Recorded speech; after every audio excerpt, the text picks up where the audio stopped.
Obsessive compulsive disorder বা OCD এটি একটি মাঝারি ধরনের মানসিক রোগ, যেই রোগের মধ্যে অবসেশন বা কম্পালশন অথবা দুটি একজন ব্যক্তির মধ্যে উপস্থিত থাকে এবং এই অবসেশন এবং কম্পালশন উপসর্গটি অন্তত দিনে কমপক্ষে 1 ঘন্টার জন্য দেখা যায় এবং এটি তার ফাংশনাল লেভেল অর্থাৎ তার কর্মক্ষমতাকে কমিয়ে দেয়।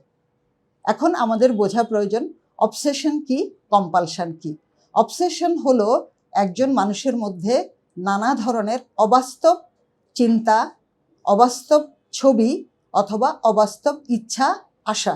অবসেশনের মধ্যে যেমন তিনি ভাবতে পারেন যে তার হাতে অনেক নোংরা লেগে রয়েছে, তাহলে এই যে তার চিন্তাটা আসছে যে হাতে অনেক নোংরা লেগে রয়েছে, বারবার ধৌত করেন, এই যে বারবার ধৌত করেন, এটা হচ্ছে কম্পালশন।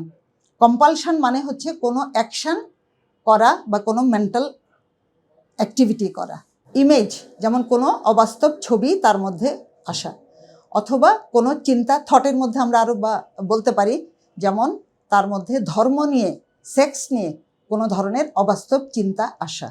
আর্জ বা ইচ্ছা, এটার মধ্যে বলতে পারি যে একজনকে তার ভিতরে মেরে ফেলার ইচ্ছা তৈরি হচ্ছে।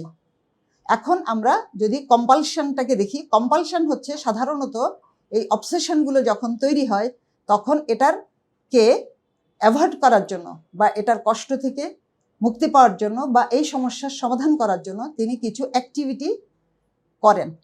যেমন হচ্ছে হাতে ময়লা লেগে আছে, এটার জন্য উনি বারবার হাত ধুতে পারেন। এই বারবার হাত ধৌত করা, এটা হচ্ছে কম্পালশন।